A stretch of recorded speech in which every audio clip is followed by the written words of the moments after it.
Hello guys, welcome back to my new blog. तो आज हम एक नए ब्लॉग की शुरुआत करने वाले हैं और हमारा आज का सफर होने वाला है दिल्ली से पटियाला के लिए। तो गाइज मैं तैयार हो चुका हूं दिल्ली से पटियाला के लिए और हम आज जाने वाले हैं पटियाला। और मेरे पीछे देखिए कुछ मौसम इस तरीके का है, काफी बादल लगे हुए हैं और हो सकता है अब कुछ घंटों में बारिश आने वाली ही होगी। आज का हमारा सफर की शुरुआत दिल्ली से पटियाला के लिए। दिल्ली से पटियाला पहुंचने में लगभग 4 घंटे का समय लगता है। तो आज हम लेने वाले हैं सबसे पहले दिल्ली से द्वारका एक्सप्रेसवे और उसके बाद हम द्वारका एक्सप्रेसवे से हम सीधे चले जाएंगे बहादुरगढ़ बाईपास के लिए। और यहाँ पर ना कुछ रूट याद रखने, जैसे यहाँ पर है या आपको लूप लेना पड़ेगा, दूसरे रूट में जाना पड़ेगा। मान लीजिए आप एक एक्सप्रेसवे से दूसरे एक्सप्रेसवे में कुछ जगहों पर आपको चेंज करना पड़ेगा रूट। तो इस तरीके से मैंने यहाँ पर दिखाया है कि कैसे आपको रूट चेंज करना पड़ेगा।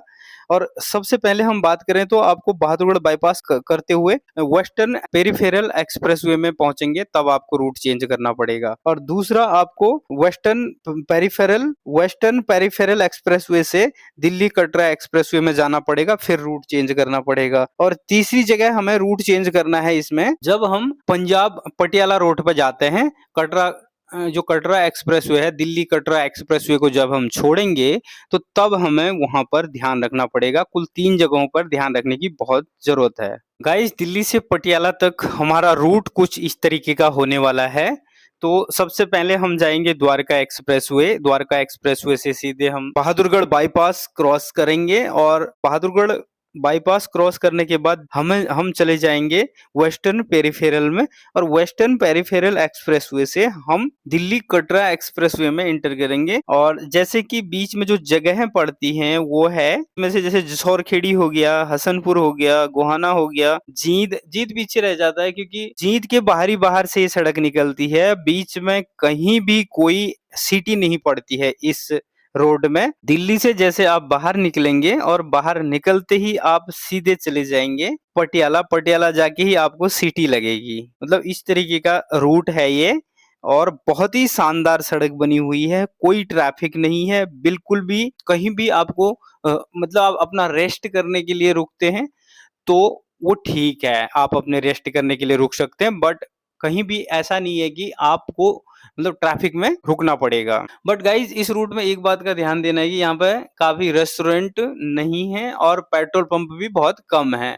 अगर आपको फ्यूल का ध्यान रखना है तो फ्यूल पहले भरा लेना है, क्योंकि आपको जो है ना बहादुरगढ़ के बाद बहादुरगढ़ भी बाईपास हो जाता है, तो वहां पर आपको पेट्रोल भराने के लिए कोई मतलब ऐसा पेट्रोल पंप मिलने की संभावना कम ही होती है और रेस्टोरेंट तो ना के बराबर ही है। गाइज, ये तो हो गई रूट की बात। बाकी मैं आपको इस पूरे रूट के बारे में बताऊंगा भी और दिखाऊंगा भी। और मैं दिल्ली को क्रॉस करने वाला हूं, अभी सुबह के 7:30 बजे हुए हैं। तो दिल्ली क्रॉस करके मैं हरियाणा में इंटर हो चुका हूं, क्योंकि दिल्ली बहुत छोटी है, ये बड़ा क्षेत्रफल इसका नहीं है। तो हम पहुंच चुके हैं हरियाणा में। हरियाणा से मेरे को किसी को यहाँ से पिक भी करना है और पिक करके हम निकल जाएंगे सीधे। हरियाणा के गुड़गांव कुछ इस तरीके का है, क्योंकि सुबह सुबह का समय है तो यहाँ अभी ट्रैफिक नहीं है, क्योंकि गुड़गांव में सब इधर दिल्ली एनसीआर में तो बहुत ज्यादा ट्रैफिक होता है। तो यहाँ पर आज सुबह सुबह बिल्कुल भी ट्रैफिक नहीं है और हम बड़े स्मूथली यहाँ से निकल चुके हैं। गाइज, अगर हम बात करें दिल्ली से पटियाला जाने के लिए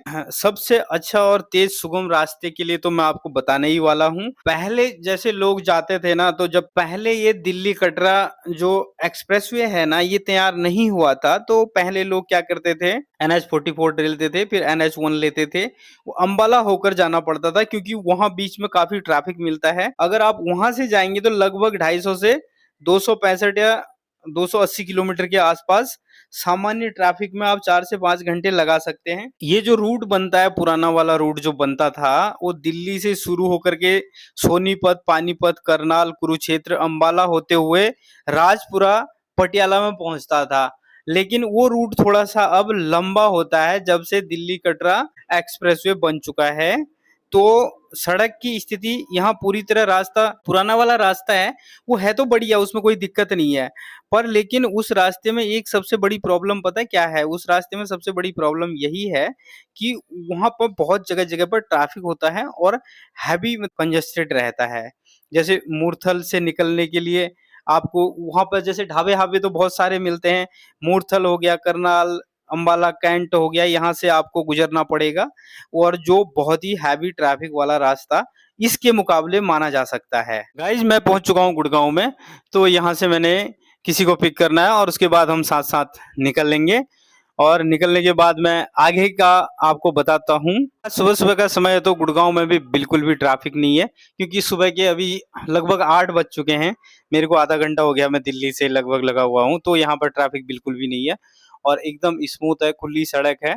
और भाई साहब यहाँ पर वन वे है, तो देखो कैसे मतलब सारे के सारे ना सुबह सुबह का समय है, तो वन वे में भी सब लोग इसी रास्ते से आ जा रहे हैं। तो गाइस गुड़गांव में सुबह सुबह एकदम से ट्रैफिक नहीं है, तो रास्ता साफ है और जाने में बिल्कुल भी टाइम नहीं लगेगा। तो हम स्मूथली यहाँ से निकल रहे हैं, बड़ा मस्त है। देखिए ये है दिल्ली कटरा एक्सप्रेसवे, और दिल्ली कटरा एक्सप्रेसवे कुछ इस तरीके का दिखता है एकदम से। यहाँ पर ना कुछ है भाई, चारों तरफ से यहाँ पे खेती खेत होते हैं, सब आजकल खेती कर रहे हैं लोग, धान की खेती हो रही है यहाँ चारों तरफ से।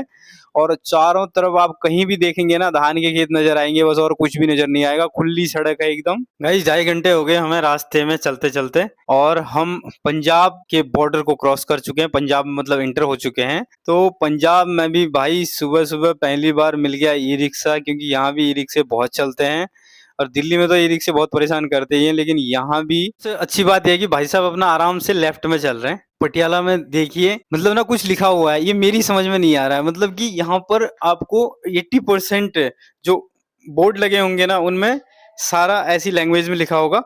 और देखो स्कॉर्पियो, पुरानी वाली स्कॉर्पियो में ना बड़े बड़े से टायर लगा के यहाँ मॉडिफिकेशन कर रखा है इसका। ये देखिए अगर बोर्ड यहाँ पर कुछ भी हो तो मेरी समझ में नहीं आ रहा, मुझे किसी भी आदमी से ना पूछना पड़ रहा है। अगर बाहर का आदमी यहाँ आ गया, यहाँ सबसे बड़ी परेशानी ये है कि बोर्ड में जो लैंग्वेज है ना वो लैंग्वेज किसी की समझ में नहीं आएगी। देखो ट्रेन आ गई है यहाँ से, ये कहीं अमृतसर या इधर के लिए जा रही होगी। ये है यहाँ से ट्रेन लाइन, यहाँ से अभी दोपहर के 12 बज गए हैं तो ट्रेन गुजर रही है। आज पूरे दिन बारिश हुई थी भाई। यहाँ पे एक चीज मैं और दिखाना चाहता हूँ आपको, यहाँ पे ना गाड़ियों का बहुत बड़ा मार्केट है। आपको कोई भी गाड़ी चाहिए हो, किसी भी तरह की गाड़ी चाहिए हो, तो आप पटियाला आके गाड़ी खरीद सकते हैं। यहाँ पर सस्ती गाड़ी मिलती है। देखो पूरा कार मार्केट है, यहाँ से लेकर के ये 2-3 किलोमीटर के एरिया में पूरा मार्केट है, और गाड़ियां ही गाड़ियां हैं, ये पूरी सेल के लिए हैं। और यहाँ पर कई लोग ना गाड़ी भी देखो साइड में भाई साफ भी कर रहा है, इनको सुबह सुबह पूरी तरह चमका के रखते हैं। और पूरे दिल्ली एनसीआर से जो भी गाड़ी अगर कोई बेचता है ना वो सीधे पहुंचती है यहाँ के मार्केट में, सेकेंड हैंड गाड़ी। और दिल्ली एनसीआर में क्योंकि वहाँ का परमिट काफी कम दे रखा है, तो इस वजह से वहाँ 5 साल पूरे होने पर गाड़ी सेल करनी पड़ती है। गाइज आज का सफर यहीं पे खत्म करते हैं और मैं मुलाकात करूंगा अगली वीडियो में आपके साथ। Thank you so much.